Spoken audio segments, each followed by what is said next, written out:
Good morning, learners. Welcome to our class online. Today, I will be sharing to you lesson on English notes and part of the speech. I hope you listen well, take down notes, and learn more about it.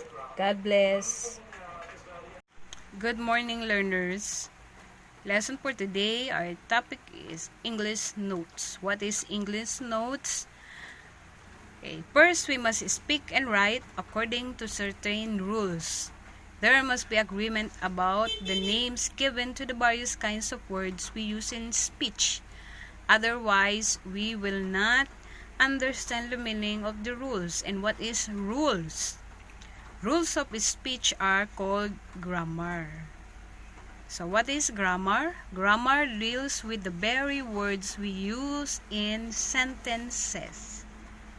It is clear then that we must learn something about grammar, because if we wish to find out whether we are speaking and writing correctly, otherwise we may write improperly, as pointed out in this extract from a style guide. So this merong style guides na point number 1 of style guide.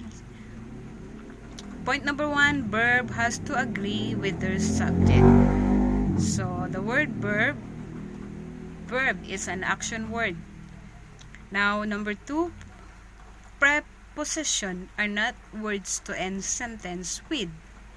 Then, third point, and don't start with the sentence with a conjunction. Take note of that. 4, it is wrong to ever split an infinitive. Number 5, avoid clicks like the frog. Number 6, also always avoid annoying alliteration. Number 7, be more less specific. 8, parenthetical remarks, however relevant, are usually unnecessary. Style guide number 9, no sentence fragment. And number 10, construction aren't necessary and should be used. So, ito yung 10 style guide to make your speech and grammar correctly right in your speaking or if you are writing. Now, let's go to the parts of the speech. Now, what are the parts of the speech? Number 1 parts of the speech is the word noun. To find out the parts of the speech to which a word belongs, you have to ask, okay, what kind of words does the word do in the sentence? Okay. If a word gives a name to a person or a thing or to some kind of person or a thing, that is called the word noun. So, noun is a name of a person, things, to some kind of person or thing. Now, let's look the example sentence of a noun. James saw an apple fall to the ground. So, take note of this. The word nouns in this sentence, is James. Now, James is a noun. Is a name of a person. The second noun in this sentence, the word apple. Apple is a noun, name a kind of fruit. Then the third noun, ground. Ground is a noun, names a piece of earth. Okay, noun and name means the same thing. So take note of that. Number 1 parts of the speech is noun. Let's continue. A noun often has a small introducing word called article, the or an in front, the sea, a car. Nouns are names of people and many names of places and don't have article in front. Jean, France, New York. Okay? Number 2, let's go to number 2 point. If a word refers to a person or a thing without giving a name, to the person or thing refers to the word that is called pronoun. So what is pronoun? A pronoun is a word used to replace, again, to replace some nouns. Some common pronouns are, okay, take note of this, I, me, she, it, we, us, them, mine, his, yours, you, him, he, they, that, who, whom, yours, and etc. Now let's go to the example. You and he came here a week before me. So take note. You is a pronoun refers to the person spoken. Siya yung nagsasalita. He is a pronoun refers to the same person spoken of a mention before. Now, me is a pronoun refers to a same person speaking without naming him. So let's look again. In this sentence, the noun is replaced by a pronoun and the words by you, he, and me. So the sentence is, you and he came here a week before me. So if I will ask to identify the pronoun that was changed, a word noun that changed by a pronoun is you, he, and me. Now let's go. Number 3 point. If a word adds to the meaning of a noun, showing more clearly what person or things the noun is meant to stand for, the word is an adjective. Again, if a word adds to the meaning of a noun. So the third part of the speech is the word adjective. And what is adjective? The meaning of adjectives, tandaan natin, it adds to the meaning of a noun, showing more clearly what a person or things the noun is meant to stand for, the word is an adjective. Third part of the speech is adjective. Okay, an adjective is a describing words.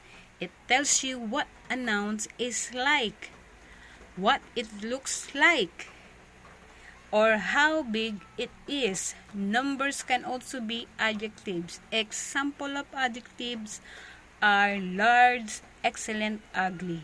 Now let's look on the example of sentence that has an adjective form. The house, noble character, a white brick. Let's look on the sentence. These noble, white are the adjectives. Why?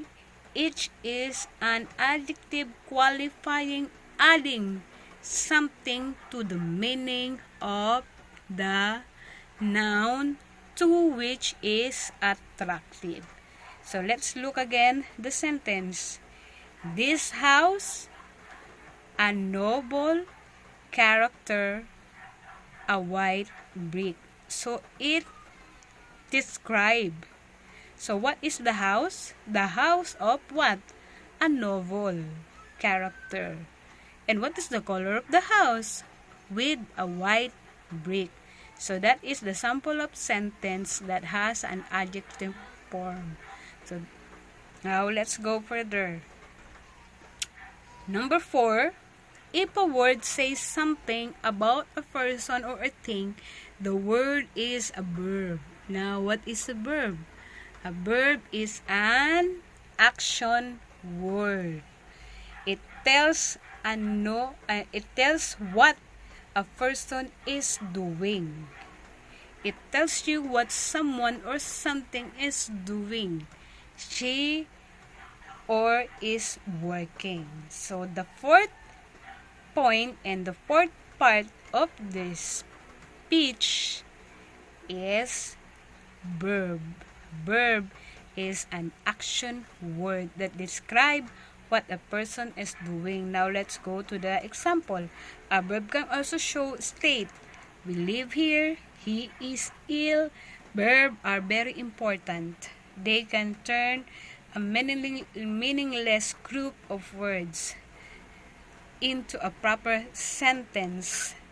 Lions attack deer. So remember that a verb is an action word. A verb also can tell you about the past action. They attack or future action. They will attack. So take note of this. The verb that tells the future and the past action. So what are the difference? They attack with ed, or future action, they will attack. So the verb that has a past action, it's they attack. But the verb that has a future action, may added na will. So will attack. There are different forms of sentence for talking about past, present, and future. It is very important. Action verb also change depending on or what is doing the action. I attack. He attacked. Okay, let's go further. So number 1 parts of the speech, remember, noun. The 2 parts of the speech is pronoun. And the 3rd parts of the speech is adjective. And the 4th parts of the speech, verb, which is an action verb. Action word. Let's go and continue. So let us continue on the 4th part of the speech of verb. So a verb can also show a taste. We live here. He is ill. Verbs are very important. They can turn a meaningless group of words, lions, deer, into a proper sentence that we use in our speaking or in our writing. Now, there are different forms of sentence, and this is also parts of the verbs. There are form or tense for talking about past, present, and future. Now, the person or a thing that does an action is called subject. Remember, ulit. The person or thing that does an action is called the subject. In the sentence, Tim left the house. Tim is the subject. In the sentence, he lived next door. He is the subject. So again, subject in the sentence, Tim. What is Tim doing? Left the house. Tim is the subject. So what Tim is doing in the sentence, he left the house. So where is the house of Tim? He lives next door. The word he is also the subject. So we can see in these sentences a noun changed by a pronoun.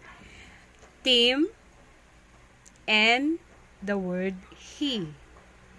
But as a part of the verb, the action called the subject. Subject is, who is the subject of the sentence? The subject is Tim. So what is Tim is doing? He left the house. Now, to answer the question, where is Tim? The answer is, he lives next door.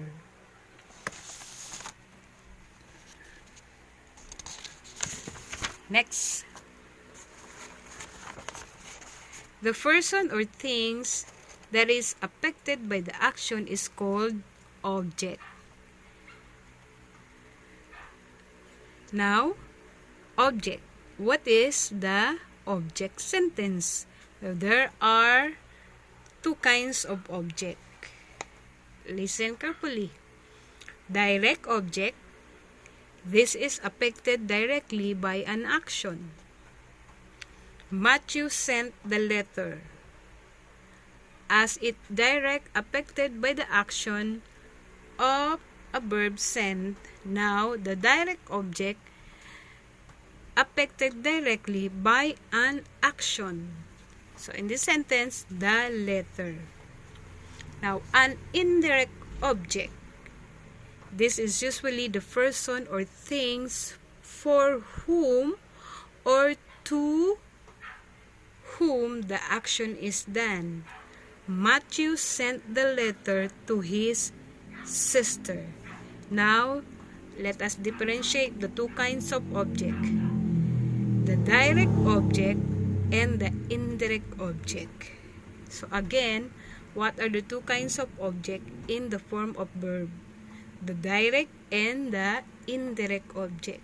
The direct object is the letter, is directly affected by the action of the verb sent. And an indirect object, this is usually the person or thing for whom, to whom the action is done. The action was done already. So Matthew sent this letter to his sister. Now, if a word expresses some relation between two persons or things, now it shows that the one has to do with the other. That word is a preposition. What is preposition? A preposition is a word that tells you how one thing is related to another. It is normally attached to a noun or pronoun. Some prepositions show where or one thing is relation to another. The dog is lying on the bed. Now, so remember, the direct object, indirect object, and the preposition is the part of the speech under the verb. Okay. Because verb, it tells the action of a person, what the person is doing. So take note and remember, there are two kinds of object, the direct object and the indirect object. Now, in relation to that, there are also called preposition. Preposition is a word that tells you how a thing related to other. So again, the preposition is a word normally attached to a noun or a pronoun. Some prepositions show where one of things in relation to another.